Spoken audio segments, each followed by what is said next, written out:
నమస్తే, welcome to మన TV special programme గురుకుల ఉద్యోగ గైడ్. ఈరోజు మనం డిస్కస్ చేసుకోబోయే టాపిక్ వచ్చి Telangana movement civil society organisation. మరి దీని గురించి మరిన్ని విషయాలు మీకు అందించడానికి మనతో ఉన్నారు senior faculty P Ashok Kumar గారు. వారిని పరిచయం చేసుకుని డీటెయిల్స్లోకి వెళ్దాం. నమస్తే అండి. అయితే తెలంగాణ ఉద్యమంలో పౌర సంఘాలు, రాజకీయ పార్టీలు, పొలిటికల్ జేఏసీ అనేవి ప్రధాన పాత్ర పోషించాయి, ఉద్యమాన్ని నిలబెట్టే ప్రయత్నం చేశాయి. అయితే ఈ తెలంగాణ ఉద్యమంలో పౌర సంఘాల పాత్ర ఏ విధంగా ఉంది? మేధావులు అనేవారు ఉద్యమాన్ని ఏ విధంగా నిలబెట్టే ప్రయత్నం చేశారు? అంటే మనకి ఈ 3 దశ ఉద్యమాలలో అంటే స్టార్టింగ్లో 1952 ముల్కీ అసోసియేషన్ కావచ్చు, రెండవ దశలో 1969 ఉద్యమం కావచ్చు, ఆ తర్వాత చివరి దశ ఉద్యమంలో 1991 నుంచి 2014 ఈ 3వ దశ ఉద్యమాన్ని పరిశీలించిన నేపథ్యంలో మనకు కంప్లీట్గా ఉద్యమాన్ని 4 భాగాలుగా విభజించి చదువుతాం. ఇక్కడ మొట్టమొదటి అంశము పౌర సంఘాలు, సివిల్ సొసైటీ ఆర్గనైజేషన్స్, రెండవది పొలిటికల్ పార్టీసు, మూడవది పొలిటికల్ జేఏసీ తెలంగాణ ఐక్య కార్యాచరణ కమిటీ, నాలుగవది పార్లమెంట పద్ధతిలో రాష్ట్రం ఎలా వచ్చింది అనేక 4 అంశాల ఆధారంగా ఇక్కడ తెలంగాణ ఉద్యమాన్ని చదివే ప్రయత్నం చేస్తాం. ఈ యొక్క చివరి భాగంలో మనకి ఈ యొక్క గురుకుల ఉద్యోగ నేపథ్యంలో ఒక 5-6 క్వశ్చన్లు రావడానికి ఆస్కారం ఉంది. ఈ పౌర సంఘాలకు వెళ్ళి మనకు 2-3 మార్క్స్ ఎగ్జామ్లో అడిగే నేపథ్యం అడుగుతారు. కాబట్టి ఎగ్జామ్లో అడిగే క్వశ్చన్ ఎలా ఉంటుందంటే, ఒకవైపు పౌర సంఘాలు ఇచ్చి మరోవైపు వ్యక్తులు ఎవరు ప్రారంభించారు అని ఎగ్జామ్లో క్వశ్చన్ రావడానికి ఆస్కారాలు ఉన్నాయి.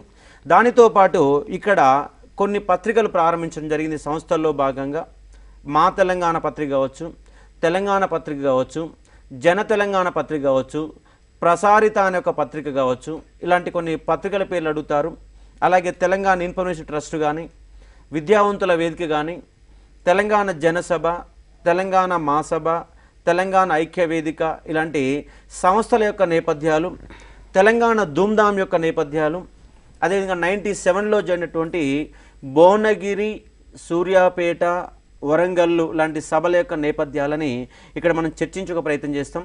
కాబట్టి ఈ నేపథ్యంలో మనకి ఎగ్జామ్ పాయింట్ ఆఫ్లో 2-3 మార్కులు రావడానికి ఆస్కారం ఉంది. కాబట్టి అభ్యర్థులు అనేవాళ్ళు సంస్థను స్థాపించిన అధ్యక్షుడు, ఆ సంస్థ పరిధిలో ఉన్నటువంటి పత్రికలు ఎవరు ప్రారంభించారు అనే నేపథ్యాన్ని ఇక్కడ చర్చించుక ప్రయత్నం జరగాలి.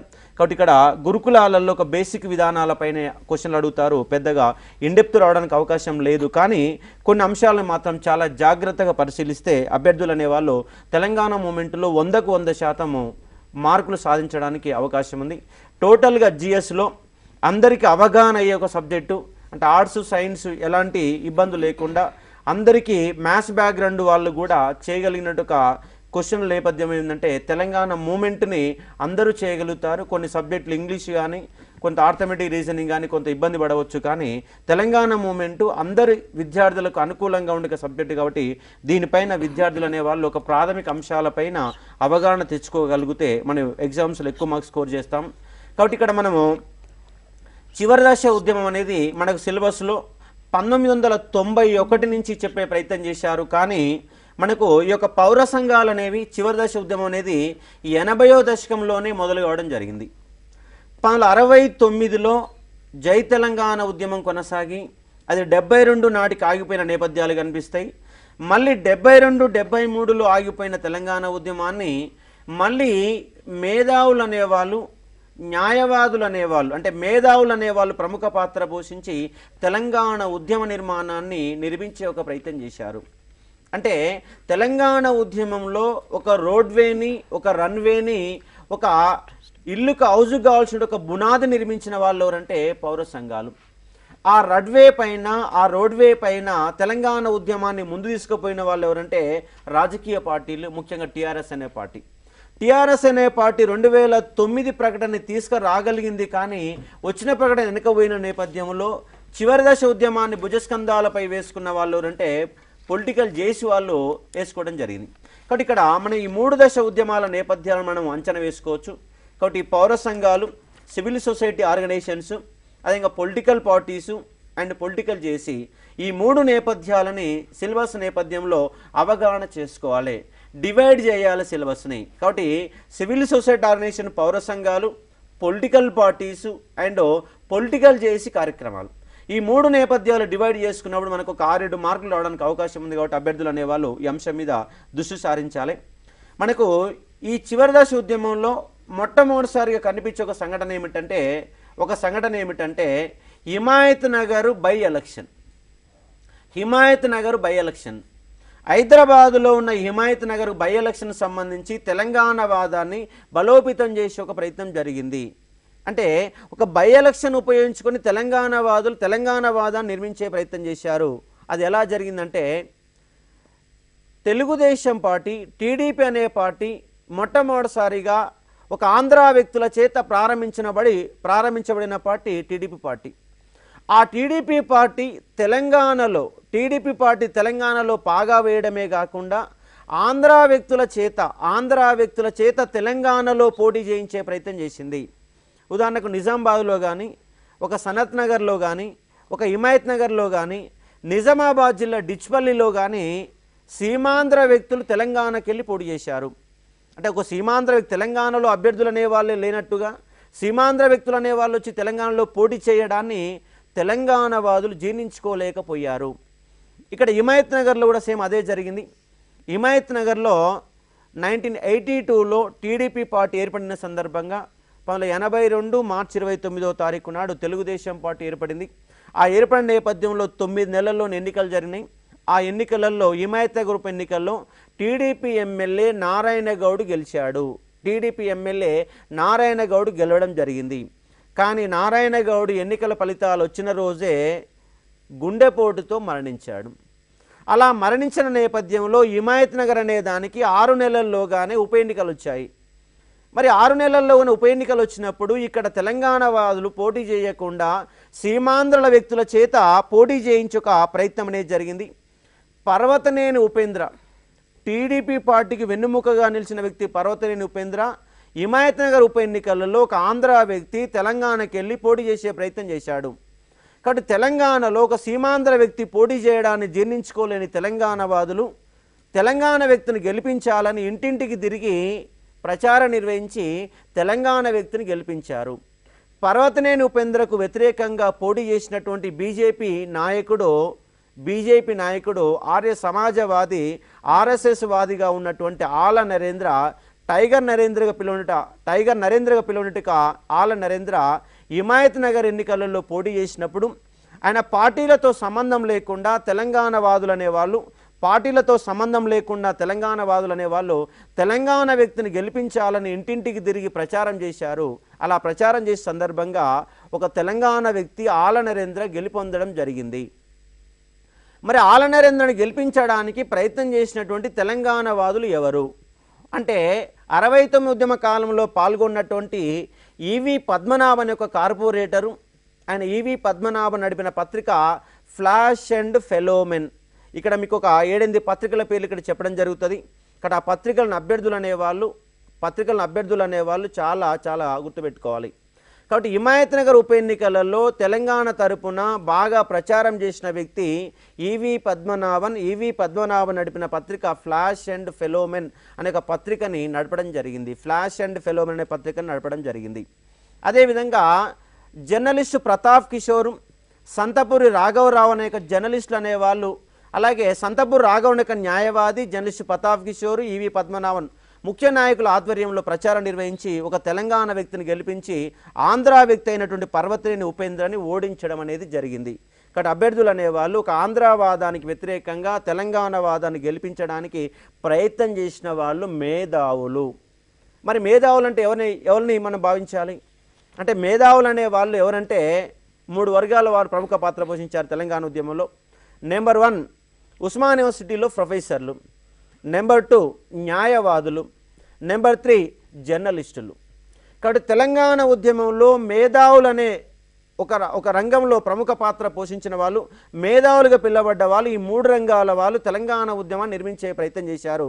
దాంట్లో మొదటి వరుసలో ఉన్న వాళ్ళు ఉస్మాన్ యూనివర్సిటీ ప్రొఫెసర్లు. కాబట్టి ఇక్కడ ఒక ఈవి పద్మనాభన్, ఒక జర్నలిస్టు ప్రతాప్ కిషోరు, సంతపూర్ రాఘవరావు అనే వాళ్ళు హిమాయత్ నగర్ ఉప ఎన్నికల్లో ప్రచారం చేసి గెలిపించిన నేపథ్యాలు కనపడతాయి. కాబట్టి అభ్యర్థులు అనేవాళ్ళు గుర్తుపెట్టుకోవాలి.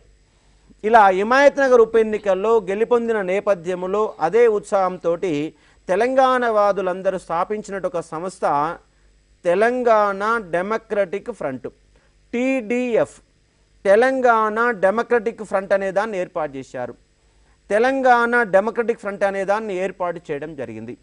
కాబట్టి ఇక టీడీఎఫ్ తెలంగాణ డెమోక్రటిక్ ఫ్రంట్ అనే దాని హిమాయత్ నగర్ ఉప ఎన్నికలలో విజయం సాధించిన దానికి గుర్తుగా టీడీఎఫ్ని ఏర్పాటు చేశారు. ఆ టీడీఎఫ్ని నారాయణగూడలోని వైఎంసీ హాల్లో ఒక ప్రత్యేక సమావేశం ఏర్పాటు చేసుకొని తెలంగాణ డెమోక్రటిక్ ఏర్పాటు చేసుకొని దాని ద్వారా ఉద్యమాన్ని బలోపేతం చేసే ప్రయత్నం చేశారు.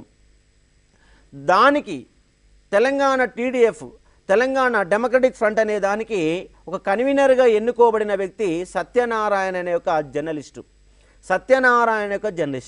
కనుక సత్యనారాయణ జర్నలిస్టు స్టేట్ అడ్వైజర్ అనే ఒక పత్రిక సంపాదకుడు, పత్రిక యొక్క editor. State adviser flash and fellowmen E V Padmanabhan state adviser అనే పత్రిక యొక్క ఎడిటరు సత్యనారాయణ. ఇక్కడ సత్యనారాయణ ఆధ్వర్యంలో ఏర్పడిన ఒక సంస్థ తెలంగాణ డెమోక్రటిక్ ఫ్రంట్. దీని ఆధ్వర్యంలో ఈవి పద్మనాభన్, సంతపూర్ రాఘవరావు, జర్నలిస్ట్ ప్రతాప్ కిషోర్ లాంటి వాళ్ళు ఇక్కడ ప్రముఖ పాత్ర పోషించిన నేపథ్యాలు కనబడతాయి. కాబట్టి అభ్యర్థులు అనే వాళ్ళు అవగాహన చేసుకోవాలి. కాబట్టి హిమాయత్ నగర్ ఉప ఎన్నిక తెలంగాణ డెమోక్రటిక్ ఫ్రంట్, దీన్ని ఏర్పాటు చేసిన వ్యక్తి సత్యనారాయణ, ఆయన నడిపిన పత్రిక స్టేట్ అడ్వైజర్. ఒక బేసిక్ ఇన్ఫర్మేషన్ మీరు గుర్తుపెట్టుకోవాలి. నెక్స్ట్ ఆ తర్వాత ఉన్న మరొక అంశం ఏంటంటే హైదరాబాదు నుంచి ఢిల్లీకి పాదయాత్ర. మామూలుగా నాయకులు అనేవాళ్ళు లోకల్గా 100 కిలోమీటర్ 200 కిలోమీటర్లు మాత్రమే పాదయాత్ర చేస్తారు. కానీ జర్నలిస్టు ప్రతాప్ కిషోర్ ఆధ్వర్యంలో తెలంగాణ వాదాన్ని ఢిల్లీలో వినిపించడానికి జర్నలిస్టు ప్రతాప్ కిషోర్ హైదరాబాద్ నుంచి న్యూఢిల్లీకి పాదయాత్ర చేపట్టాడు. దానిలో భాగంగా చార్మినార్ నుంచి పాదయాత్రాన్ని మొదలుపెట్టడం జరిగింది. ఆయనకు మద్దతులు తెలిపిన వాళ్ళు సనావుల్లా, షేర్ ఖాను, సయ్యా యహవుద్దీన్ లాంటి వాళ్ళు ఆయనకు మద్దతు తెలపడం జరిగింది. అలా చార్మినార్ నుంచి మొదలుపెట్టిన పాదయాత్ర అమరవీరుల స్తూపం వద్ద ఒక పూలమాలని వేసి అక్కడి నుంచి పాదయాత్ర మొదలుపెట్టారు. నాగపూర్ వరకు పాదయాత్ర నిర్వహించారు. నాగపూర్లో ఉన్నటువంటి ప్రత్యేకవాదులు, మరి నాగపూర్లో ప్రత్యేకవాదులు ఎవరంటే విదర్భ రాష్ట్రాన్ని కోరుకునే వాళ్ళు, విదర్భ ప్రత్యేక రాష్ట్రం కావాలని కోరుకునేటటువంటి విదర్భ ప్రత్యేకవాదులు వీళ్లకు ఘనస్వాగతం పలికి అక్కడ ఒక చిన్నపాటి సభ నిర్వహించి ఒక ప్రత్యేక రాష్ట్రాల ఆవశ్యకత గురించి చర్చించి అక్కడ విదర్భలో ప్రత్యేక తెలంగాణ గురించి విదర్భ గురించి చర్చించడం జరిగింది. అక్కడి నుంచి జర్నలిస్ట్ ప్రతాప్ కిషోర్ అంటే నాగపూర్ పోయేసరికి కాళ్ళు మొత్తం కూడా బొబ్బలెక్కి నడవలేని పరిస్థితిలో ఉన్నప్పుడు అక్కడి నుంచి జర్నలిస్ట్ ప్రతాప్ కిషోర్ ఆధ్వర్యంలో ఢిల్లీకి రైల్లో బయలుదేరి ఉపరాష్ట్రపతికి వినతి పత్రాన్ని సమర్పించారు. ఇక్కడ మనం అర్థం చేసుకోవాల్సిన అంశం ఏమిటంటే హైదరాబాద్ నుంచి ఢిల్లీకి పాదయాత్ర చేసిన వ్యక్తి ఎవరు అని ఎగ్జామ్లో క్వశ్చన్ అడుగుతారు.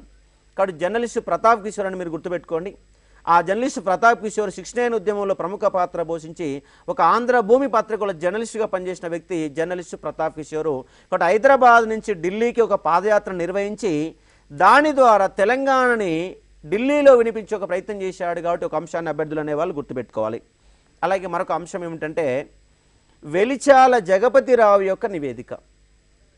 వెలిచాల జగపతిరావు అనే వ్యక్తి కరీంనగర్ జిల్లావాసి, కాంగ్రెసు నాయకుడు, ఒక ఎమ్మెల్సీ. కరీంనగర్ జిల్లావాసి, ఒక కాంగ్రెసు నాయకుడు, ఒక ఎమ్మెల్సీగా పనిచేసిన వ్యక్తి వెలిచాల జగపతిరావు. ఈయన తెలంగాణ వాదాన్ని బలోపేతం చేసే ప్రయత్నం చేశాడు. అంటే సదస్సులు పెట్టాడు, సెమినార్లు నిర్వహించాడు, కరపత్రాలు ముద్రించాడు, పుస్తకాలు ముద్రించాడు, అవగాహన సదస్సులు నిర్వహించాడు. ఇవన్నీ నిర్వహించడంతో పాటు ఒక ప్రాజెక్టుల పైన ఒక నివేదికను తయారు చేశాడు. మన తెలంగాణలో కృష్ణా నది ఉంది, గోదావరి నది ఉంది. 2 నదులు మొత్తం తెలంగాణను సస్యశ్యామలం చేస్తున్నప్పటికీ దాని మీద ఉండే నీళ్ళని మాత్రం తెలంగాణ వాదులు వాడుకోకుండా సీమాంధ్రకు తరలిపోతున్నాయి. ఏ విధంగా తరలిపోతున్నాయి, ఆ యొక్క నీళ్ళల్లో వాటాలు ఏమిటి, కృష్ణానదిలో ఎంత వాటా ఉంది, గోదావరిలో ఎంత వాటా ఉంది, టోటల్గా మనకు 1700 టీఎంసీల నీళ్లు, దాదాపుగా 1400 టీఎంసీ నీళ్లు, గోదావరిలో 972 టీఎంసీల నీళ్లు, అలాగే కృష్ణాలో ఒక 300 టీఎంసీ నీళ్లు, దాదాపు 1300-1400 టీఎంసీల నీళ్లు తెలంగాణలో ఉంటే దానిలో కనీసంగా 30% కూడా మనం ఉపయోగించుకోవడం లేదు. ఆ నీటి కేటాయింపుల్లో జరిగిన అన్యాయాలపైన ఒక నివేదిక తయారు చేశాడు. ఆ నివేదికను తయారు చేసింది ఎవరంటే వెలిచాల జగపతిరావు. కాబట్టి అభ్యర్థులు గుర్తుపెట్టుకోవాలి. వెలిచాల జగపతిరావు ఒక నివేదికను తయారు చేశాడు. ఆ నివేదిక ఆధారంగా తెలంగాణ ఉద్యమాన్ని బలోపేతం చేయడం యొక్క ప్రయత్నం కూడా జరిగింది. కాబట్టి అర్థం చేసుకోండి. కాబట్టి సాగునీటి పైన తెలంగాణకు జరిగిన అన్యాయాలపై ఒక రిపోర్టును తయారు చేసిన వ్యక్తి ఎవరని చెప్పేసి ఎగ్జామ్లో క్వశ్చన్ అడుగుతారు. కాబట్టి కాంగ్రెస్ నాయకుడు వెలిచాల జగపతిరావు అని చెప్పేసి మీరు గుర్తుపెట్టుకునే ప్రయత్నం చేయండి. మరొక సంఘము తెలంగాణ ఫోరం. 1990 నుంచి 1992-93 వరకు పనిచేసిన ఒక సంస్థ తెలంగాణ ఫోరం. దీన్నే తెలంగాణ లెజిస్లేటివ్ ఫోరం అని కూడా పిలుస్తాం. దీంట్లో తెలంగాణ ప్రాంతానికి సంబంధించిన ఎమ్మెల్యేలు అనే వాళ్ళు సభ్యత్వాన్ని కలిగి ఉన్నారు. వెలిచాల జగపతిరావు నివేదిక ఆధారంగా అన్యాయాలపైన ప్రశ్నించడానికి టీడీపీ పార్టీలో ఉన్నటువంటి ఒక నాయకుడు కుందూరు జానారెడ్డి 89లో టీడీపీ పార్టీ ఓడిపోయినప్పుడు ఆ పార్టీని వదిలిపెట్టి ఒక స్వతంత్ర ఎమ్మెల్యేగా ఉన్నాడు. ఆ తర్వాత కాంగ్రెస్ పార్టీలో జాయిన్ అయ్యాడు కుందూరు జానారెడ్డి. కాబట్టి కుందూరు జానారెడ్డి ఆధ్వర్యంలో ఏర్పడిన ఒక సంస్థ తెలంగాణ ఫోరం. గతంలో ఎగ్జామ్లో క్వశ్చన్ అడిగారు. తెలంగాణ ఫోరానికి నాయకుడు ఎవరు? కుందూరు జానారెడ్డి. ఆయన అధ్యక్షుడిగా వ్యవహరించాడు లేదా చైర్మన్గా వ్యవహరించాడు. దానికి కన్వీనర్గా వ్యవహరించిన వ్యక్తి ఎవరంటే వెలిచాల జగపతిరావు. కాబట్టి వెలిచాల జగపతిరావు కుందూరు జానారెడ్డి ఆధ్వర్యంలో నడిచిన ఒక సంస్థ తెలంగాణ ఫోరము. ఈ తెలంగాణ ఫోరం ఆధ్వర్యంలో తెలంగాణ ఎమ్మెల్యేలందరూ కలిసి, అదే ఇంకా తెలంగాణ డెమోక్రటిక్ సభ్యులందరూ కలిసి ఢిల్లీలో ఉన్న ప్రధానమంత్రి ఒక వినతి పత్రాన్ని సమర్పించారు. ఆయన చర్య తీసుకుంటామని చెప్పాడు, ఆలోచిస్తామని చెప్పాడు, తెలంగాణ అభివృద్ధి పైన సమీక్ష జరుపుతామని చెప్పాడు. కానీ అది ఒట్టి మాటలుగానే మారిపోయినాయి.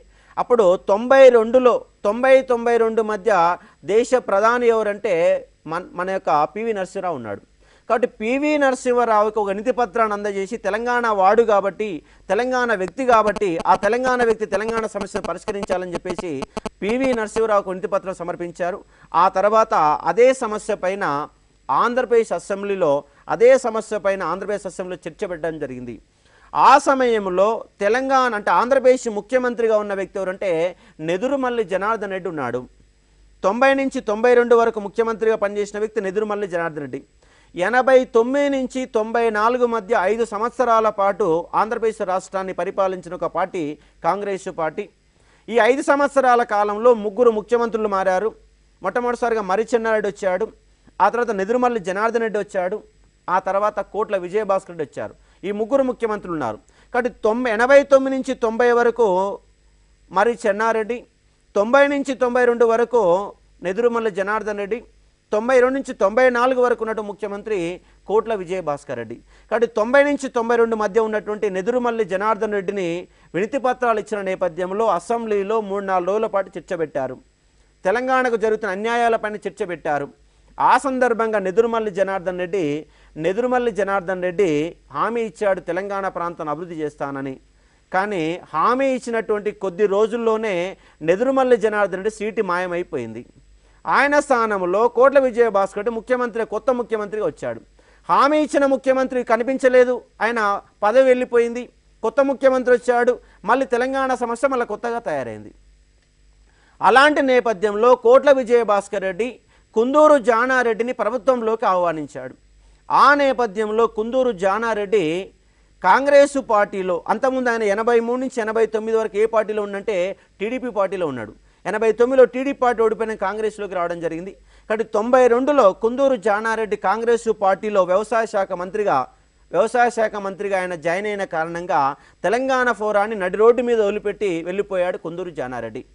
కాబట్టి 90 నుంచి 92 వరకు తెలంగాణ ఫోరాన్ని నడిపింది కుందూరు జానారెడ్డి. 2000 నుంచి 2004 వరకు తెలంగాణ లెజిస్లేటివ్ ఫోరాన్ని నడిపింది చిన్నారెడ్డి. 97లో జై తెలంగాణ పార్టీని ఏర్పాటు చేసింది ఇందిరారెడ్డి. 70 నుంచి 72 మధ్య తెలంగాణ ప్రజాసమితిని నడిపింది చిన్నారెడ్డి. కాబట్టి చిన్నారెడ్డి, చెన్నారెడ్డి, ఇందిరారెడ్డి, కుందూరు జానారెడ్డి వీళ్ళందరూ తెలంగాణ ఉద్యమాన్ని పక్కకు వదిలిపెట్టి తమ యొక్క పదవుల పందేరానికి వెళ్ళిపోయిన కారణంగానే తెలంగాణ రాష్ట్రం ఏర్పడడానికి 60 సంవత్సరాలు పట్టింది. కాబట్టి నాయకులు అనేవాళ్ళు మోసం చేశారు కానీ ఎప్పుడు కూడా ప్రజలు అనేవాళ్ళు మోసం చేయలేదు. కాబట్టి ప్రముఖ నాయకులంతా తమ పదవుల కోసం తెలంగాణ ఉద్యమాన్ని తాకట్టుపోయిన నేపథ్యాలను అర్థం చేసుకోవాలి. కానీ ఇక్కడ మనకి ఎగ్జామ్ పాయింట్ అడిగే నేపథ్యం ఏమిటంటే తెలంగాణ ఫోరము కుందూరు జానారెడ్డి, తెలంగాణ లెజిస్లేటివ్ ఫోరాన్ని ఏర్పాటు చేసింది చిన్నారెడ్డి. 2000 సంవత్సరం ఆగస్టు 11వ తారీఖు నాడు చిన్నారెడ్డి ఆధ్వర్యంలో 41 మంది ఎమ్మెల్యేలు 41 మంది ఎమ్మెల్యేలో శ్రీమతి సోనియా గాంధీ వినతి పత్రాన్ని అందజేయడం జరిగింది తెలంగాణ రాష్ట్రాన్ని ఇవ్వమని చెప్పేసి. అదేవిధంగా 70లో 69 ఉద్యమంలో నిస్వార్థంగా తెలంగాణ ఉద్యమం నడిపిన వ్యక్తులు అంటే మరి చెన్నారెడ్డి. తర్వాత కాలంలో ఆయన గవర్నర్ పదవి కానీ ఉత్తరప్రదేశ్ గవర్నర్గా పదవికి వెళ్ళిపోయి తర్వాత తెలంగాణ ఉద్యమాన్ని పక్కకు వదిలిపెట్టడం జరిగింది. కాబట్టి నాడు చిన్నారెడ్డి 2005లో గ్రామీణాభివృద్ధి శాఖ మంత్రిగానే వైఎస్ గవర్నమెంట్లో జాయిన్ అయిపోయాడు. ఇక్కడ మనకి ఇందిరారెడ్డి 97లో జై తెలంగాణ పార్టీని ఏర్పాటు చేసి దాన్ని నడపలేక వైఎస్ సమక్షంలో దాన్ని కూడా కాంగ్రెస్లో కలిపేశాడు. ఇక్కడ కుందూరు జానారెడ్డి కాంగ్రెస్ పార్టీలో వ్యవసాయ శాఖ మంత్రిగా జాయిన్ అయ్యాడు. కాబట్టి వీళ్ళ యొక్క అవసరాల నేపథ్యంలో పదవుల పందేరానికి పోయిన కారణంగా తెలంగాణ ఉద్యమం మరొక 20-25 సంవత్సరాలు పట్టడానికి కారణమైంది. కాబట్టి అభ్యర్థులు అనే వాళ్ళు గుర్తుపెట్టుకోవాలి. ఎగ్జాములో మనకు గురుకులాలలో అడిగే ఒక ప్రశ్న ఏమిటంటే తెలంగాణ ఫోరాన్ని ఎవరు నడిపారు? కుందూరు జానారెడ్డి చైర్మన్గా నడిపాడు. దానికి కార్యదర్శి వెలిచాల జగపతిరావు అనేక 2 అంశాలు మీరు అభ్యర్థులు గుర్తుపెట్టుకోగలిగితే మనకి ఎగ్జామ్ పాయింట్లో క్వశ్చన్ రావడానికి ఆస్కారం ఉంది. కాబట్టి గుర్తుపెట్టుకోండి. అదేవిధంగా తెలంగాణ పార్టీని ఏర్పాటు చేసిన ఒక అభ్యర్థి దేవానంద స్వామి ఏర్పాటు చేశాడు. అదేవిధంగా తెలంగాణ జనసభ 1985 ఫిబ్రవరి 7వ తారీఖు నాడు ఏర్పడిన మరొక సభ తెలంగాణ జనసభ. దీన్ని కూడా నడిపింది ఎవరంటే స్టేట్ అడ్వైజర్ పత్రికా సంపాదకుడు అయినటువంటి సత్యనారాయణ. ఇక్కడ అభ్యర్థులు కొద్దిగా కన్ఫ్యూజ్ ఉంటుంది. ఇక్కడ తెలంగాణ జనసభ 85లో నడిపింది సత్యనారాయణ, 98లో నడిపింది ఆకుల భూమయ్య. సేమ్ అదే సంస్థని 98లో మళ్ళీ పునరుద్ధరించడం జరిగింది. తెలంగాణ జనసభను పునరుద్ధరించాడు.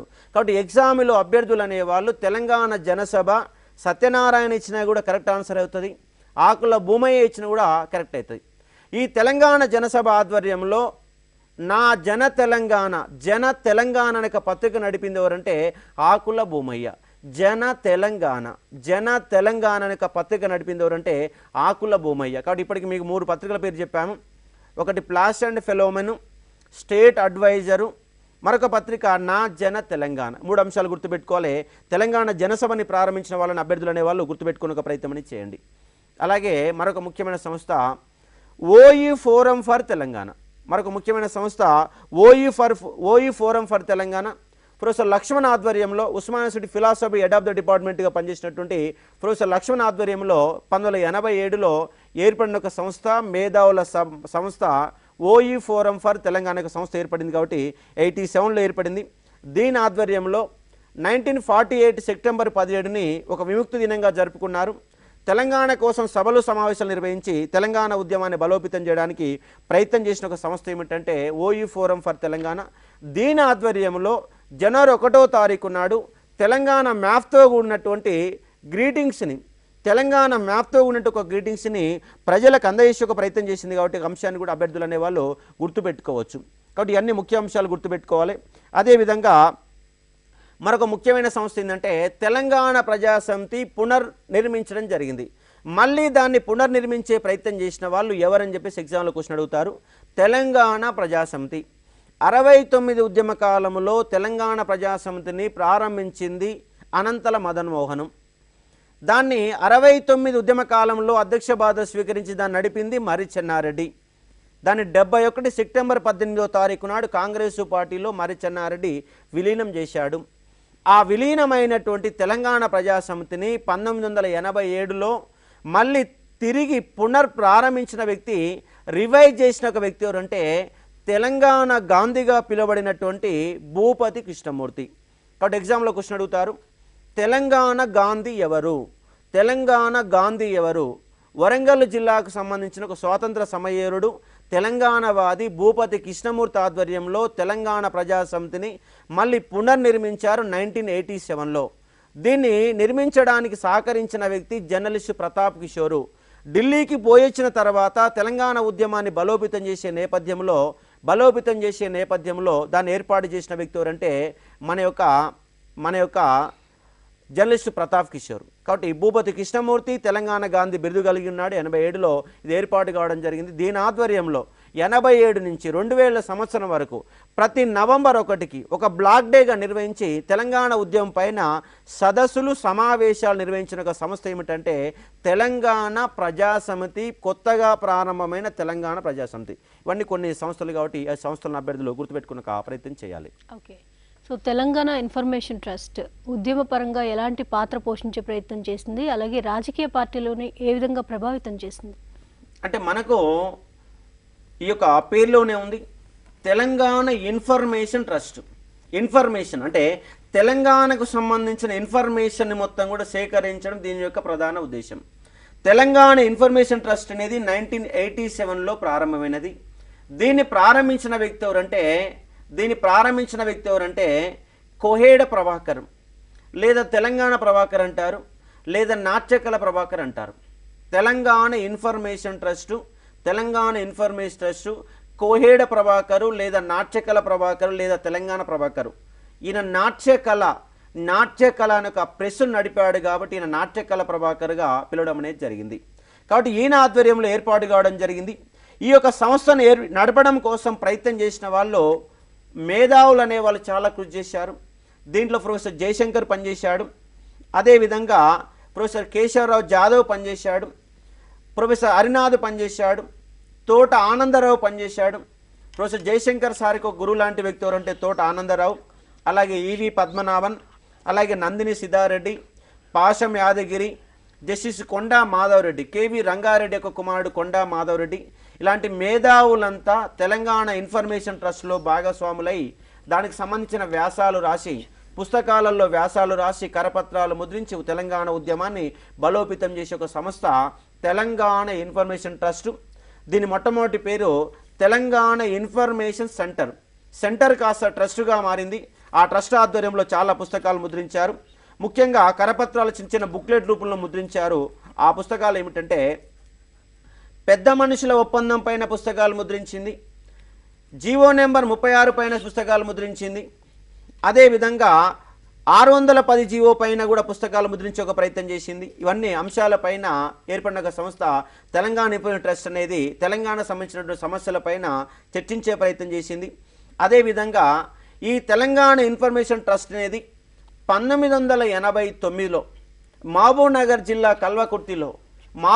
జిల్లా కల్వకుర్తిలో ఎన్టీఆర్ అనే వ్యక్తి ఒక ఎమ్మెల్యేగా పోటీ చేశాడు. ఆయన అటు ఆంధ్రాలో పోటీ చేశాడు, తెలంగాణలో పోటీ చేశాడు. అప్పటికైనా 2 సార్లు 3 సార్లు గెలిచినటువంటి అహంభావంతో కల్వకుర్తి ఎన్నికల్లో నేను కాకుండా నా చెప్పును పెట్టినా గెలుస్తాడని చెప్పేసి ఒక మూర్ఖంగా ప్రవర్తించే ప్రయత్నం చేస్తే ఆ నేపథ్యంలో తెలంగాణ ఇన్ఫర్మేషన్ ట్రస్ట్ తెలంగాణలో సీమాంధ్రులకు స్థానం లేదు, తెలంగాణ ప్రాంతాన్ని బాగా అన్యాయం చేసిన వ్యక్తి ఎన్టీఆర్ కాలంలో తెలంగాణ ప్రాంతానికి 30 లక్షల మంది సీమాంధ్రులు వలస వచ్చారు. తెలంగాణ భూములన్నీ సినిమా ఇండస్ట్రీలకు దారాదత్తం చేశాడు ఎన్టీఆర్. కాబట్టి తెలంగాణకు తీవ్రమైన అన్యాయం చేసిన ఎన్టీఆర్ గెలవడానికి వీల్లేదని చెప్పేసి తెలంగాణ ఇన్ఫర్మేషన్ ట్రస్ట్ ఆధ్వర్యంలో పుస్తకాలు ముద్రించి కల్వకుర్తి ఎన్నికల్లో తీవ్రమైన ప్రచారం నిర్వహించింది ఎన్టీఆర్కి వ్యతిరేకంగా. దాని కారణంగా కల్వకుర్తి ఎన్నికల్లో ఎన్టీఆర్ అనే వ్యక్తి ఓడిపోవడం జరిగింది. కాబట్టి రాజకీయ పార్టీలను కూడా ఎన్టీఆర్ని కూడా ఓడించిన ఒక పార్టీ ఏమిటంటే తెలంగాణ ఇన్ఫర్మేషన్ ట్రస్ట్ అనే ఒక సంస్థ. కాబట్టి అభ్యర్థులు గుర్తుపెట్టుకోవాలి. దీని ఆధ్వర్యంలో మా తెలంగాణ అనే పత్రిక నడిచింది. దీని ఆధ్వర్యంలో మా తెలంగాణ అనే పత్రిక నడిపింది ఎవరంటే కోహేడ ప్రభాకర్ లేదా నాట్యకళ ప్రభాకర్. కాబట్టి మనకు ఒక పత్రికల సంఖ్య పెరిగిపోతుంది కాబట్టి అభ్యర్థులు గుర్తుపెట్టుకోవాలి. మా తెలంగాణ ఇన్ఫర్మేషన్ ట్రస్ట్ ఆధ్వర్యంలో నడిచిన పత్రిక మా తెలంగాణ యొక్క పత్రిక నడవడం జరిగింది. ఈ మా తెలంగాణ పత్రిక ప్రత్యేకమైనటువంటి ఒక ఇష్యూలను కూడా తీసుకొచ్చి తెలంగాణ ఉద్యమాన్ని బలోపేతం చేసే ప్రయత్నం చేసింది. దానితో పాటు తెలంగాణ ఇన్ఫర్మేషన్ ట్రస్ట్ తీసుకొచ్చిన ఒక పుస్తకం ఏంటంటే పర్స్పెక్టివ్స్ ఆన్ తెలంగాణ, తెలంగాణ ఉద్యమం నేపథ్యంలో జరిగిన అన్యాయాలపైన వచ్చిన పుస్తకం పర్స్పెక్టివ్స్ ఆన్ తెలంగాణ యొక్క తెలుగు ఇంగ్లీష్ బైలింగ్వల్ లాంగ్వేజ్లో వచ్చిన ఒక పుస్తకము పర్స్పెక్టివ్స్ ఆన్ తెలంగాణ ఒక పుస్తకాన్ని కూడా తీసుకురావడం అనేది జరిగింది. కాబట్టి ఇక్కడ మరొక 2 అంశాల గురించి అభ్యర్థులు గుర్తుపెట్టుకునే ప్రయత్నం చేస్తే ప్రసారిత అనే ఒక పత్రికని నడిపింది ఎవరంటే ఉస్మాన్ యూనివర్సిటీ వైస్ ఛాన్సలర్గా పనిచేసినటువంటి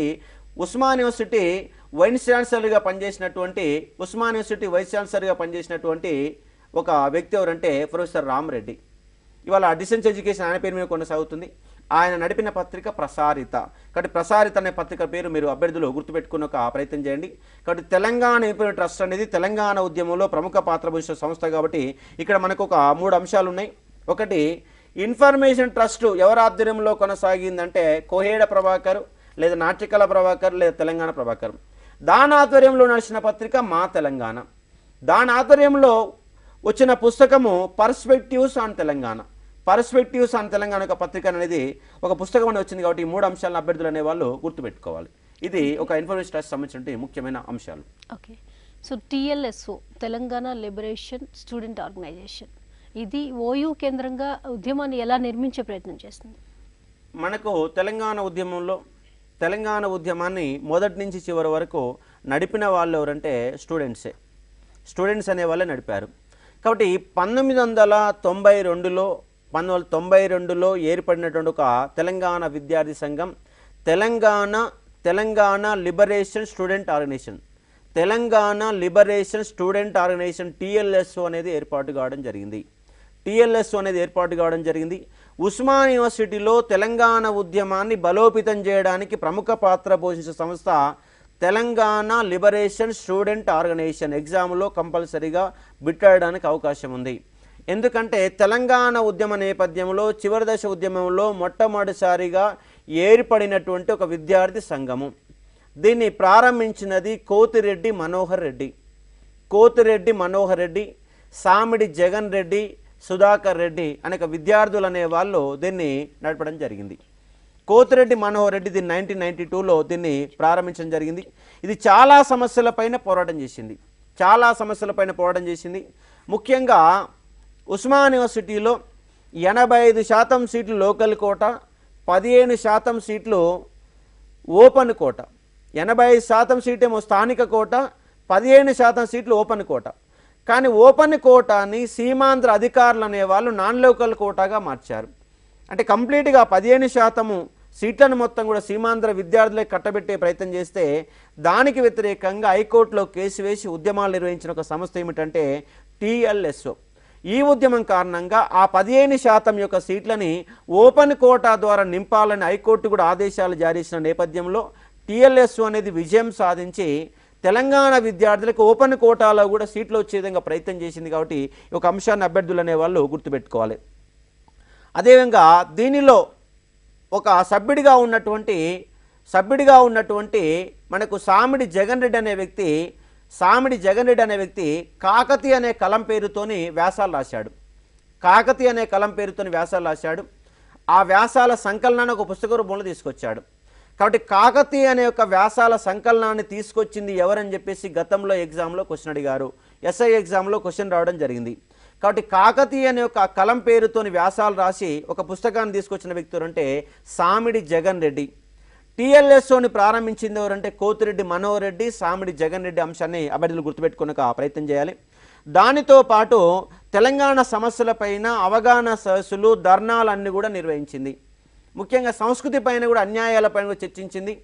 మనకు మొండి మొగడు పెంకి పెండ్లం అనే సినిమా 92లో విడుదల కావడం జరిగింది. మొండి మొగడు పెంకి పెండ్లం అనే సినిమాలో ఇలా మొండి మొగడు సుమన్గా నటిస్తే పెంకి పెండ్లంగా విజయశాంతి నటించింది. కానీ విజయశాంతి చేత తెలంగాణ మాండలికంలో మాట్లాడించారు. అవమానించే విధంగా తెలంగాణ మాండలికాన్ని, తెలంగాణ భాషని అవమానించే విధంగా తెలంగాణ ఆడపడుచు చేతనే మాట్లాడించే ప్రయత్నం చేశారు. ఒక హీరోయిన్ని ఒక తెలంగాణ మాండలికాన్ని పెట్టి హీరో సుమన్కి ఆంధ్ర మాండలికాన్ని పెట్టే ఒక ప్రయత్నం చేశారు. ఇలాంటి నేపథ్యంలో తెలంగాణ మాండలికాన్ని అవమానించే విధంగా ఉంటే ఆ యొక్క సినిమా యూనిటీ పైన దాడి చేసి, ఆ పక్కనే ఆరాధన థియేటర్ల సినిమా ఆడుతుంటే ఆ థియేటర్ పైన కూడా దాడి చేసి, ఇలాంటి తెలంగాణకు సంబంధించిన అంశాలపైన మీరు అన్యాయంగా మాట్లాడితే, వక్ర మార్గంలో మాట్లాడితే, తెలంగాణ భాషను అవమానిస్తే సరిగ్గా ఉండదని చెప్పేసి ఆ యొక్క సినిమా నిర్మాతలకు తాకీదులు జారీ చేసి హెచ్చరికలు జారీ చేసింది. కాబట్టి తెలంగాణ భాషను కూడా కాపాడే ఒక ప్రయత్నం చేసింది. కాబట్టి అభ్యర్థులు అనేవాళ్ళు గుర్తుపెట్టుకోవాలి. దానితో పాటు తెలంగాణకు సంబంధించి ఎంతోమంది కవులు ఉన్నారు. కాబట్టి నవీన తెలంగాణ సాహిత్యాన్ని ఎంఏలో పెట్టాలని చెప్పేసి TLSO పోరాటం చేసింది. ఈ నేపథ్యంలో ముందుగాల ఉస్మాన్ యూనివర్సిటీ అధికారులు అనేవాళ్ళు దాన్ని వ్యతిరేకించినప్పటికీ తర్వాత కాలంలో తెలంగాణ సాహిత్యాన్ని పెట్టే ఒక ప్రయత్నం చేశారు. డిస్టెన్స్ ఎడ్యుకేషన్లో భాగంగా MA కరస్పాండెన్స్ కోర్సులో భాగంగా ఒట్టికోట అల్వార్ స్వామి రాసినటువంటి ప్రజల మనిషి అనే నవలని ఎంఏ కరస్పాండెన్స్ కోర్సులో ప్రవేశపెట్టడం జరిగింది. ప్రజల మనిషి గుర్తుపెట్టుకోవాలి. ప్రజల మనిషి అనే నవలని రాసింది ఒట్టికోట అల్వారు స్వామి. ఒట్టికోట అల్వారు స్వామి రాసిన ఒక గ్రంథం పేరు ప్రజల మనిషి. అదేవిధంగా ఆయన గంగు అనే ఒక నవలను రాశాడు. రామప్ప రభస అనే ఒక వ్యాసాల సంకలనం రాశాడు. గంగు, రామప్ప రభస, ప్రజల మనిషి. వీటితో పాటు జైలు లోపల కాబట్టి 4 గ్రంథాల పేరు మీరు గుర్తుపెట్టుకోవాలి. ప్రజల మనిషి, గంగు, రామప్ప రభస, జైలు లోపల. చాలా సార్లలో చాలా కాంపిటేటివ్ ఎగ్జామ్లలో క్వశ్చన్ అడిగారు. కాబట్టి టిఎల్ఎస్ఓ పోరాటం కారణంగా ప్రజల మనిషి అనే నవలని కరస్పాండెన్స్ కోర్సులో దాన్ని ప్రవేశపెట్టడం అనేది జరిగింది. కాబట్టి టిఎల్ఎస్ఓ సాధించిన ఒక విజయం. దానితో పాటు 94లో తెలంగాణ ప్రాంతంలో ఉన్నటువంటి 7 కాలేజీలలో కొన్ని లెక్చరర్ పోస్టులు ఖాళీగా ఉంటే సీమాంధ్ర లెక్చర్ల చేత డిప్టేషన్ మీద తీసుకొచ్చే ప్రయత్నం చేస్తే టిఎల్ఎస్ఓ నాయకుడైనట్టు కోతిరెడ్డి మనోహర్ రెడ్డి ఆర్ట్స్ కాలేజ్ వద్ద ఆమరణ నిరాహారదీక్ష చేపట్టాడు. దీని కారణంగా ఆంధ్రప్రదేశ్లో విద్యాశాఖ మంత్రిగా ఉన్నటువంటి ఆయన డిప్యుటేషన్ మీద ఒక జీవో జారీ చేస్తే ఆ జీవోని కూడా వెనక తీసుకోవడం జరిగింది. కాబట్టి ఆంధ్ర ఉద్యోగులు తెలంగాణకు రావడానికి కూడా ప్రయత్నం చేస్తే టీఎల్ఎస్ని పోరాటం చేసి అడ్డుకునే ఒక ప్రయత్నం కూడా జరిగింది. కాబట్టి అభ్యర్థులు అనేవాళ్ళు గుర్తుపెట్టుకుని ఒక ప్రయత్నం చేయాలి. దానితో పాటుగా చిన్న రాష్ట్రాలపైన అవగాహన సదస్సు నిర్వహించింది. ఆ చిన్న రాష్ట్రాల అవగాహన సదస్సుకి మనకు జార్జ్ ఫెర్నాండెజ్ యొక్క జనతా పార్టీ నాయకుడు కూడా ఇక్కడికి వచ్చి మాట్లాడడం జరిగింది. దానితో పాటు ఢిల్లీకి పోయి వినతి పత్రాలు అందజేసింది. తెలంగాణ సమస్య పైన పోరాటం చేసింది. కాబట్టి ఇలాంటి కార్యక్రమాల ద్వారా తెలంగాణ ఉద్యమాన్ని ఉస్మానియా యూనివర్సిటీ కేంద్రంగా నడపడానికి ప్రయత్నం చేసిన ఒక సంస్థ తెలంగాణ లిబరేషన్ స్టూడెంట్ ఆర్గనైజేషన్. కాబట్టి ఒక అంశాన్ని అభ్యర్థులు అనే వాళ్ళు గుర్తుపెట్టుకోగలిగితే ఎగ్జామ్లో మనకు పాయింట్ రావడానికి ఆస్కారం ఉంది. ఉస్మానియా యూనివర్సిటీలో ఉన్నటువంటి ఒక student organization TLSO, Telangana liberation student organization. కాబట్టి ఫుల్ ఫామ్ కూడా రావడానికి ఆస్కారం ఉంది. కాబట్టి విస్తరించడానికి క్వశ్చన్ అడుగుతారు. కాబట్టి అభ్యర్థులు దీన్ని గుర్తుపెట్టుకునే ప్రయత్నం చేయాలి. ఓకే, అయితే 1996లో తెలంగాణ ఉద్యమాన్ని ప్రభావితం చేసే అంశాలు ఏంటో ఒకసారి చెప్తారా? అంటే మనకు ఈ యొక్క చివరి దశ ఉద్యమాలు కొనసాగుతున్న నేపథ్యంలో 96-97 సంవత్సరాలు చాలా చాలా ఇంపార్టెంట్. 96 సంవత్సరంలో కొన్ని ఇన్సిడెంట్లు జరిగినాయి, 97 సంవత్సరంలో కొన్ని ఇన్సిడెంట్లు జరిగినాయి. కాబట్టి తెలంగాణ ఉద్యమాన్ని చివరి దశ ఉద్యమాన్ని మళ్ళీ పట్టాలపైకి ఎక్కించడానికి ప్రయత్నం చేసిన ఒక 2 సంవత్సరాలు 96-97 సంవత్సరాలు. కాబట్టి ఇక్కడ జరిగిన ఒక ఇన్సిడెంట్ ఏమిటంటే 96లో 94 టీడీపీ పార్టీ అధికారంలోకి వచ్చింది. 94 డిసెంబర్లో, 95 సెప్టెంబర్లో ఎన్టీఆర్ని పదవికి వెళ్ళి దించేసి చంద్రబాబు నాయుడు ముఖ్యమంత్రి అయ్యాడు. 95లో చంద్రబాబు నాయుడు ముఖ్యమంత్రి అయ్యాడు. ఆ నేపథ్యంలో యనమల రామకృష్ణుడు స్పీకర్ అయ్యాడు. వాళ్ళ ఆంధ్రప్రదేశ్ యొక్క ఆర్థిక శాఖ మంత్రి, ఫైనాన్స్ మినిస్టరు యనమల రామకృష్ణుడు. ఆయన 96లో స్పీకర్గా ఉన్న నేపథ్యంలో తెలంగాణ ఎమ్మెల్యేలు అనేవాళ్ళు తెలంగాణకు జరిగిన అన్యాయాలపైన మాట్లాడే ప్రయత్నం చేశారు. అలా తెలంగాణకు జరిగిన అన్యాయాలపైన మాట్లాడడానికి ప్రయత్నం చేసిన వ్యక్తి ఎవరంటే ప్రణయ్ భాస్కర్. ఇవాళ వినయ్ భాస్కర్ వరంగల్ ఎమ్మెల్యేగా ఉన్నాడు. ఆయన యొక్క సోదరుడే ప్రణయ్ భాస్కర్. ఈయన ముందుగాల ఎన్టీఆర్ యొక్క టీడీపీ పార్టీలో ఎమ్మెల్యే గెలవడం జరిగింది. ఎన్టీఆర్ వెంటనే ఉన్నాడు. కానీ ఆయన పార్టీ నుంచి బయటికి వెళ్ళిపోయిన నేపథ్యంలో ఈయన మాత్రం ఎన్టీఆర్ వెంటనే ఉండడం జరిగింది. తర్వాత కాలంలో ఆయన మరణించడం కూడా జరిగింది. ఆ మరణించిన తర్వాత కూడా ఆయన మామూలుగా ఒక ఇండిపెండెంట్ ఎమ్మెల్యేగానే అసెంబ్లీలో ఆయన మాట్లాడే ఒక ప్రయత్నం చేశాడు. పదే తెలంగాణకు జరిగిన అన్యాయాల గురించి ప్రశ్నిస్తుంటే తెలంగాణ అని చెప్పేసి అసెంబ్లీలో మాట్లాడుతుంటే ఆ యొక్క తెలంగాణ పదము మాట్లాడడము యనమల రామకృష్ణుడికి చిరెత్తుకొచ్చింది. కాబట్టి అసెంబ్లీలో తెలంగాణ పదాన్ని ఉచ్చరించడానికి వీలు లేదు,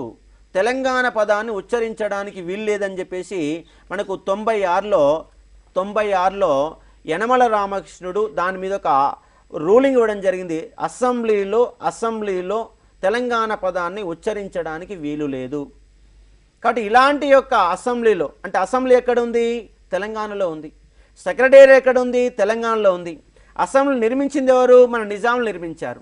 మన నిజాంలు నిర్మించి మన ప్రజల కష్టం చేత అసెంబ్లీ భవనాన్ని నిర్మించుకొని మన అసెంబ్లీ తెలంగాణ గడ్డపైన ఉన్న అసెంబ్లీలో తెలంగాణ గురించి మాట్లాడడానికి వీల్లేదట.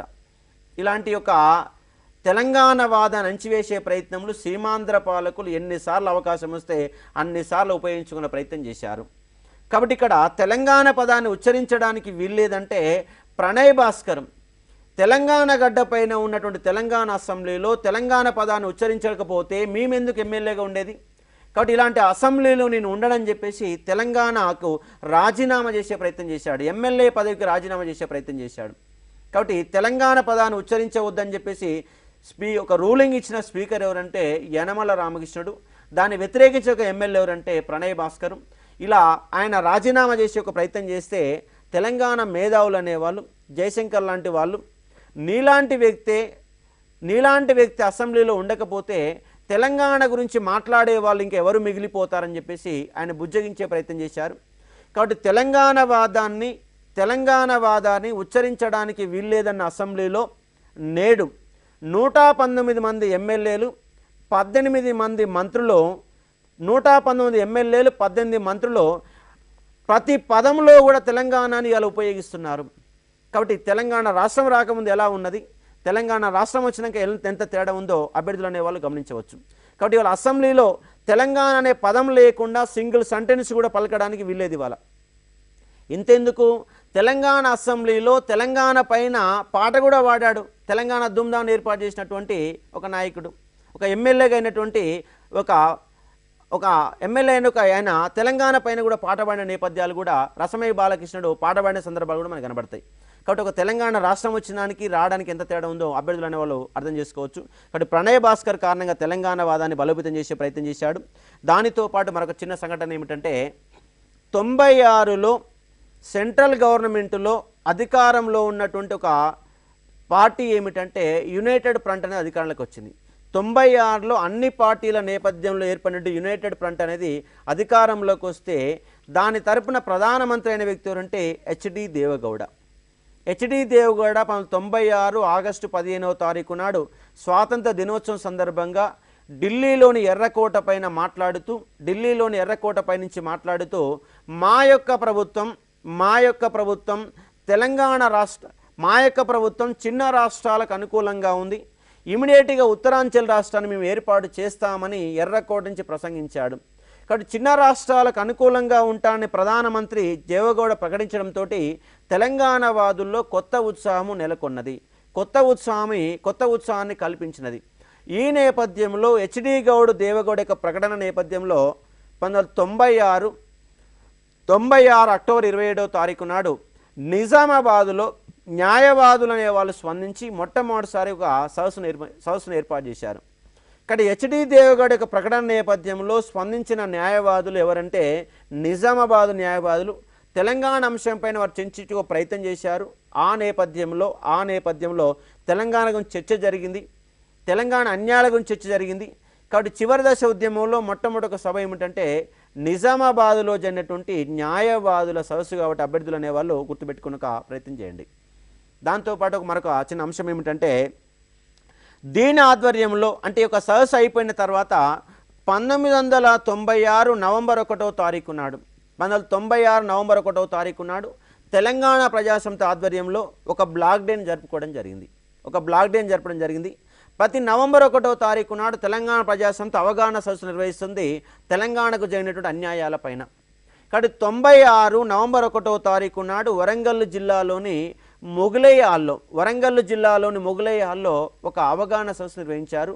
ఈ సదస్సుకు 200 మంది వస్తారని చెప్పేసి ఏర్పాట్లు చేసుకుంటే ఆ సదస్సుకు దాదాపుగా 1000 మంది వచ్చారు. 1000 మంది రావడం జరిగింది. సభా ప్రాంగణం సరిపోలేదు, జనమంతా బయటనే ఉండి ఆ యొక్క సభని వీక్షించడం జరిగింది. ఉదయం 11 గంటల నుంచి రాత్రి 11 గంటల సభ జరిగింది. తెలంగాణ పైన మేధావులు అనేవాళ్ళు కొండా మాధవరెడ్డి లాంటి వాళ్ళు, జయశంకర్ లాంటి వాళ్ళు, తోట ఆనందరెడ్డి వంటి వాళ్ళు, కొండా మాధవరెడ్డి లాంటి వాళ్ళందరూ కూడా సదస్సులో పాల్గొని, బియ్యాల జనార్దన్ లాంటి వ్యక్తులు కూడా సదస్సులో పాల్గొని తెలంగాణ జరిగిన అన్యాయాలపైన మాట్లాడడం జరిగింది. పొద్దస్తమాన జరిగిన యొక్క సభ గురించి ఆంధ్ర పత్రికలలో చిన్న సింగిల్ కాలం వార్త వచ్చినది. ఆ సింగిల్ కాల వార్తను ఎవరు కూడా చూడలేదు, కానీ చంద్రబాబు నాయుడు ఆ వార్తను చూడడం జరిగింది. చంద్రబాబు నాయుడు అగ్గిలమైన గుగ్గిలమవుతూ తెలంగాణ వాదాన్ని ప్రేరేపించే సంస్థలని మేము ఎదగనీయము, తెలంగాణ వాదాన్ని కూకటి వేలుతో అణిచివేస్తామని చెప్పేసి ఆయన ఆవేశపడ్డాడు. ఆవేశపడిన నేపథ్యంలో మళ్ళీ తెల్లారి పత్రికలలో ఒక పెద్ద వార్త వచ్చింది. ఆ పెద్ద వార్తను చూసిన తెలంగాణ వాదులు ఆవేశపడ్డారు. అంటే ఒక సీమాంధ్ర ముఖ్యమంత్రి తెలంగాణ ఉద్యమాన్ని వ్యతిరేకించే వ్యక్తి ఈయనెవరని చెప్పేసి ప్రశ్నించే నేపథ్యం చేశారు.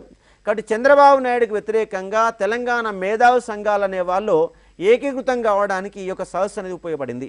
కాబట్టి అభ్యర్థులు అనేవాళ్ళు ఇక్కడ 3 అంశాలు గుర్తుపెట్టుకోవాలి. ఆ అంశాలు ఏమిటంటే ఒకటి దేవగౌడ యొక్క ప్రకటన, ఆ ప్రకటన నేపథ్యంలో నిజామాబాద్లో న్యాయవాదుల సదస్సులు, ఆ తర్వాత వరంగల్లో భూపతి కృష్ణమూర్తి ఆధ్వర్యంలో తెలంగాణ ప్రజాసమితి ఆధ్వర్యంలో మరొక సదస్సు, 2 సదస్సులు అభ్యర్థులు అనే వాళ్ళు గుర్తుపెట్టుకునే ప్రయత్నం చేయాలి. అదేవిధంగా మరొక చిన్న అంశం ఏమిటంటే మల్లేపల్లి రాజ్యం ట్రస్టు, మల్లేపల్లి లక్ష్మయ్య పొలిటికల్ చేసి కో కన్వీనర్గా పనిచేసిన వ్యక్తి, ఒక దళిత జర్నలిస్టు మల్లేపల్లి లక్ష్మయ్య. ఇవాళ అంబేద్కర్ స్టడీ సెంటర్ యొక్క ఓఎస్డీగా అధికారిగా పనిచేస్తున్నాడు మల్లేపల్లి లక్ష్మయ్య. ఇప్పటికీ న్యూస్ పేపర్లో కూడా చాలా ఆర్టికల్ రాస్తాడు. ఆయన ప్రారంభించిన ఒక ట్రస్ట్ ఏమిటంటే మల్లేపల్లి రాజ్యం ట్రస్ట్. ఈ మల్లేపల్లి రాజ్యం ఎవరంటే మల్లేపల్లి లక్ష్మయ్య యొక్క చిన్న ఆయన ఒక బొగ్గని కార్మికుడు. ఆయన మరణించిన నేపథ్యంలో ఆయన వర్ధంతి సభను ప్రతి జనవరిలో కూడా వర్ధంతి సభ నిర్వహించేవాడు. ఆయనది గోదావరి కని పక్కనే ఉన్నట్టు ఒక జనగామ అనే ఒక గ్రామానికి సంబంధించిన వ్యక్తి. ఆ జనగామలో ప్రతి జనవరి నెలలో ఒక అవగాహన సదస్సు నిర్వహిస్తాడు. అయితే 1997 జనవరి 14వ తారీఖు నాడు ఒక అవగాహన సదస్సు నిర్వహించాడు. వాళ్ళ యొక్క చిన్న మల్లేపల్లి రాజ్యం యొక్క ట్రస్ట్ ఆధ్వర్యంలో. అక్కడ సభ నిర్వహిస్తే, ఒక సదస్సు నిర్వహిస్తే ఆ సదస్సుకు హాజరైన వ్యక్తి ఎవరంటే ప్రొఫెసర్ జయశంకర్ హాజరు కావడం జరిగింది. ప్రొఫెసర్ జయశంకర్ ఆ యొక్క సదస్సులో మాట్లాడిన అంశం ఏమిటంటే తెలంగాణలో ఏం జరుగుతున్న అంశం పైన మాట్లాడడం జరిగింది. ఆ యొక్క మాట్లాడిన అంశాలన్నిటిపైన ఒక పుస్తక రూపంలో మల్లేపల్లి రాజ్యం ట్రస్ట్ అనే ఒక పుస్తక రూపంలో తీసుకొచ్చింది. అక్కడ అభ్యర్థులు అనేవాళ్ళు గుర్తుపెట్టుకోవాలి. తెలంగాణలో ఏం జరుగుతుందనే పుస్తకాన్ని ఎవరు రాశారు? తెలంగాణలో ఏం జరుగుతుందనే పుస్తకాన్ని ఎవరు రాశారంటే ప్రొఫెసర్ జయశంకర్ రాశారు. మల్లేపల్లి రాజ్యం ట్రస్ట్ ఆ పుస్తకాన్ని వెల్లో తీసుకోవడం జరిగింది, ఒక పుస్తకాన్ని ముద్రించడం అనేది జరిగింది. కాబట్టి ఒక అంశాలను 96లో జరిగినటువంటి ఒక 4 అంశాలు: మల్లేపల్లి రాజ్యం ట్రస్టు, నిజామాబాద్లో న్యాయవాదుల సదస్సు, వరంగల్లో టీపీఎస్ సదస్సు, అదేవిధంగా దేవగౌడ యొక్క ప్రకటన. ఈ అభ్యర్థులు అనే వాళ్ళు 4 అంశాలను మీరు గుర్తుపెట్టుకుని ఒక ప్రయత్నం అనేది చేయాలి. ఈ నేపథ్యంలో ఎగ్జామ్లో క్వశ్చన్ అడడానికి ఆస్కారాలు అనేవి ఉన్నాయి కాబట్టి. Okay, so forum for freedom of expression దీని యొక్క ప్రాముఖ్యత ఏంటి అంటే మనకి ఇక్కడ forum for freedom of expression అని ఒక జర్నలిస్టుల యొక్క సంఘం. Forum for freedom of expression అనేది ఒక సదస్సుతో, అంటే దాని ఒక సంఘాన్ని ఏర్పాటు చేసి ఒక ఆర్గనైజేషన్ ఏర్పాటు చేసి దాని ఆధ్వర్యంలో 1997 జనవరి 19వ తారీఖు నాడు వివి కాలేజీ పక్కన నుండి అశోక థియేటర్లో ఒక అవగాహన సదస్సు నిర్వహించింది. ఈ అవగాహన సదస్సు జర్నలిస్ట్ అయినటువంటి పాశ్యం యాదగిరి అధ్యక్షం జరిగింది. ఆయన ఆధ్వర్యంలో జరిగిన యొక్క సదస్సులో తెలంగాణ సంస్కృతి వివక్ష అన్న నేపథ్యంలో ఇక్కడ సదస్సు నిర్వహించారు. ఈ సదస్సుని జర్నలిస్టు గులాం రసూల్ ఖాన్ జ్ఞాపకార్థం సదస్సు నిర్వహించారు. జర్నలిస్టు గులాం రసూల్ ఖాన్ ఈయన ఎన్కౌంటర్లో పోలీసులు అనేవాళ్ళు చంపేశారు. ఒక తెలంగాణవాది ఈయన మావోయిస్టులకు అనుకూలంగా ఉన్నాడని, నక్సలైట్లకు అనుకూలంగా ఉన్నాడని ఆయన కూడా ఎన్కౌంటర్ చేయడం జరిగింది పోలీసులు అనేవాళ్ళు. ఆయన యొక్క జ్ఞాపకార్థాన్ని forum for freedom of expression ఒక సదస్సు నిర్వహించారు. ఈ సదస్సుకి ముఖ్యమైన తెలంగాణ వాదులందరూ హాజరయ్యారు. దాంట్లో కాళోజీ నారాయణరావు ఉన్నాడు. అలాంటి వాళ్ళందరూ కూడా మొత్తం కూడా హాజరయ్యారు. జయశంకర్ సార్ హాజరయ్యాడు. చాలా ముఖ్యమైన వ్యక్తులందరూ కూడా హాజరయ్యారు. హాజరైనటువంటి ఒక సదస్సులో ఒక చిన్న కరపత్రం కూడా ముద్రించారు. ఆ కరపత్రం పైన ఏమని రాసుకురంటే సొంత గడ్డపై పరాయి బిడ్డలుగా బతుకుతున్న సోదరుల ఆత్మగౌరవ ఉద్యమం.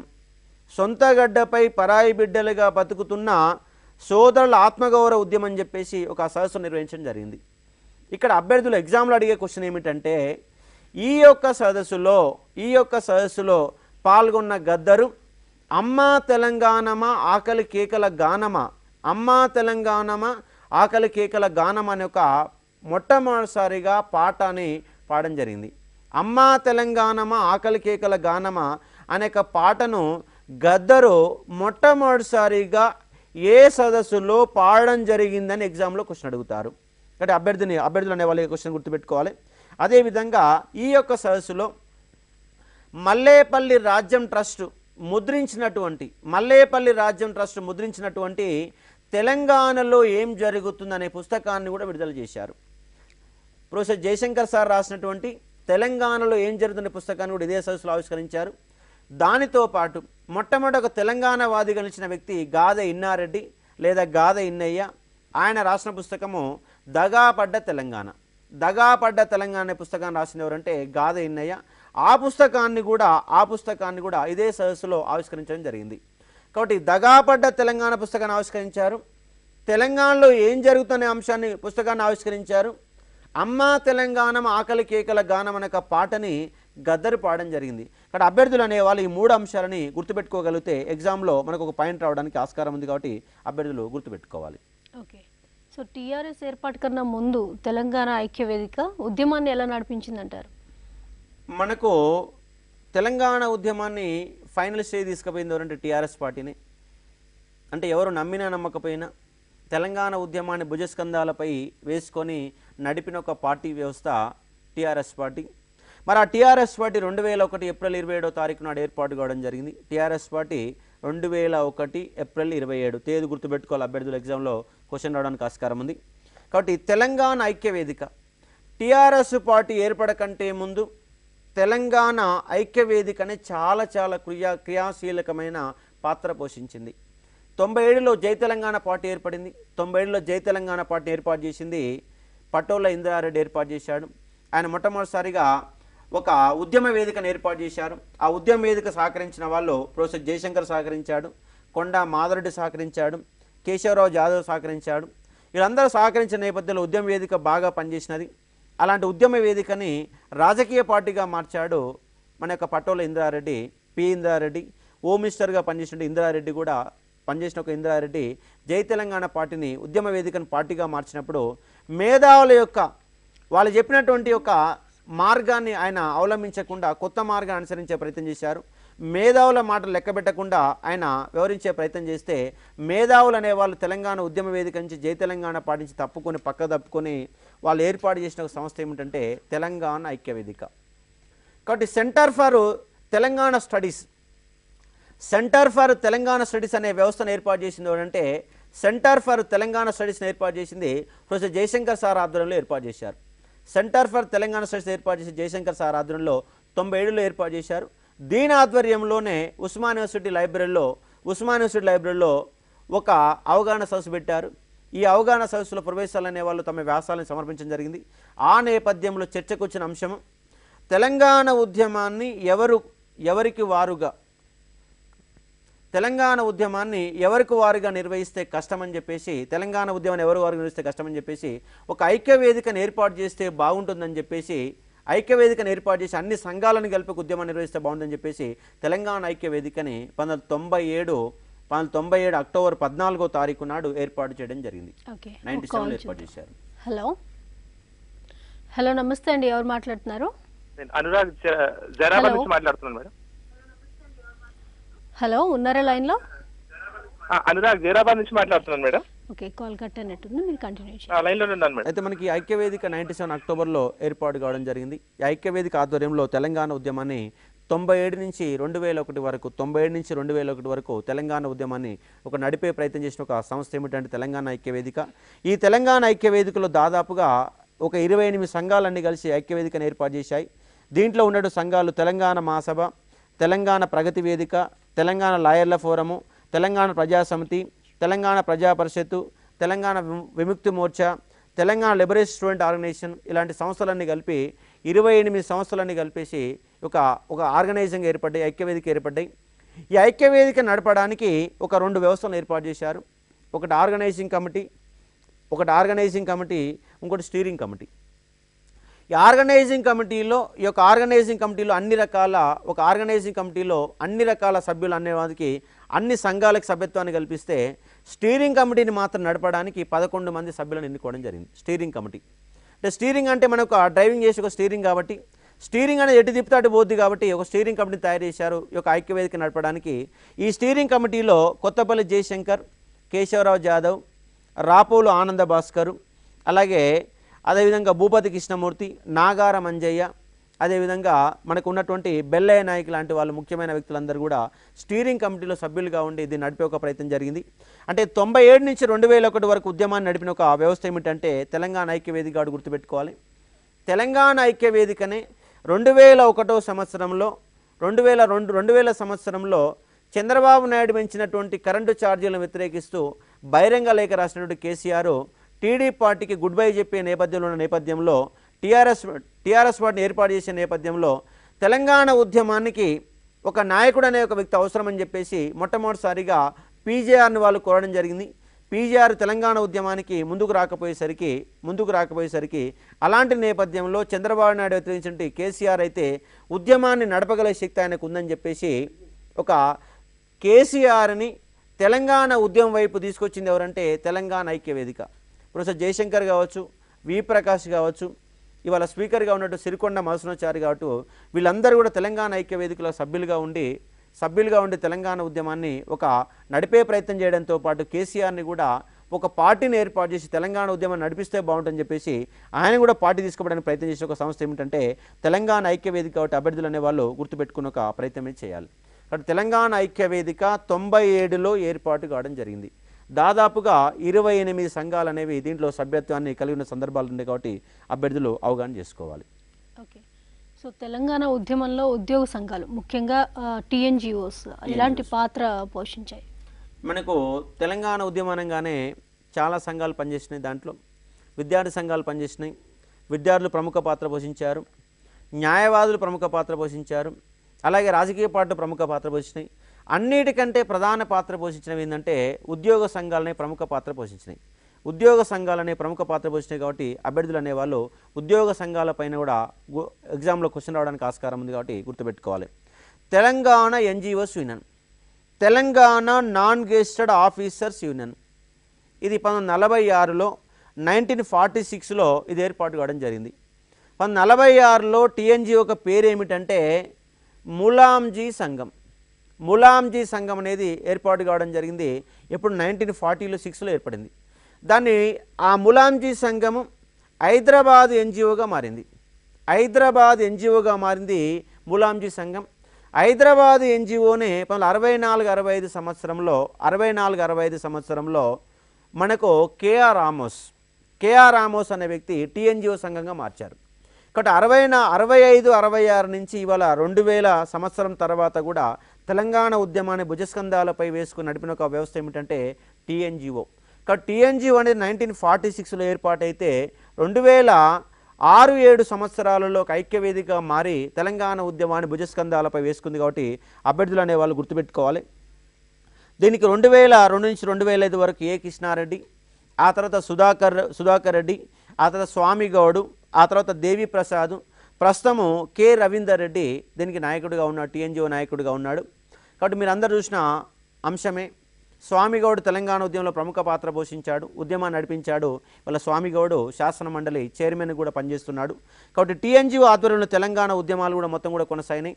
మనకు 2009 అక్టోబర్ 9వ తారీఖు నాడు 2009 అక్టోబర్ 9వ తారీఖు నాడు సుప్రీంకోర్టు ఫ్రీ జోన్ పైన తెలంగాణకు వ్యతిరేకంగా ఫ్రీ జోన్లో ఉన్నటువంటి ఉద్యోగాలు మొత్తంగా పోలీసు ఉద్యోగాలు, తెలంగాణలోని పోలీసు ఉద్యోగాలు అందరికీ వర్తిస్తాయని చెప్పేసి సుప్రీంకోర్టు తీర్పు ఇచ్చిన నేపథ్యంలో దాన్ని వ్యతిరేకిస్తూ 2009 అక్టోబర్ 21వ తారీఖు నాడు సిద్దిపేటలో ఒక సభ నిర్వహించడం జరిగింది. దాన్నే ఉద్యోగుల గర్జన అని పిలుస్తాం. ఇక్కడ అభ్యర్థులు అనేవాళ్ళు ఎగ్జామ్లో క్వశ్చన్ గుర్తుపెట్టుకోవాలి. 2009 అక్టోబర్ 21వ తారీఖు నాడు జరిగిన ఒక సభ సిద్దిపేట గర్జన. ఈ గర్జనలో పాల్గొన్న ఒక కేసీఆర్ ఈ యొక్క ఒక నినాదాన్ని ఇచ్చాడు. ఆ నినాదం ఏంటంటే తెలంగాణ వచ్చుడో కేసీఆర్ చచ్చుడో అనే నినాదాన్ని ఎక్కడిచ్చారంటే ఒక సిద్దిపేట గర్జన ఇవ్వడం జరిగింది. ఈ సిద్దిపేట గర్జన కూడా మనకు ఈ యొక్క తెలంగాణ ఉద్యోగ సంఘాల ఆధ్వర్యంలో కొనసాగింది కాబట్టి అభ్యర్థులు అనేవాళ్ళు గుర్తుపెట్టుకోవాలి. కాబట్టి ఈ యొక్క నేపథ్యాలు కనిపిస్తాయి. ఇలాంటి సంఘాల గురించి మరికొన్ని అంశాలు కూడా మనం చూసే ఒక ప్రయత్నం చేస్తాం. ఓకే. సో అశోక్ కుమార్ గారు, ఈరోజు తెలంగాణ మూవ్మెంట్ గురించి చాలా విషయాల గురించి చర్చించుకున్నాం. మిగిలిన అంశాలు మరొక ప్రోగ్రాంలో మనం చర్చించుకునే ప్రయత్నం చేద్దాం. కార్యక్రమానికి వచ్చినందుకు ధన్యవాదాలు. Thank you. ఇది ఇవాళ మన టీవీ స్పెషల్ ప్రోగ్రామ్. తిరిగి వేరే కార్యక్రమంలో కలుసుకుందాం. నమస్తే.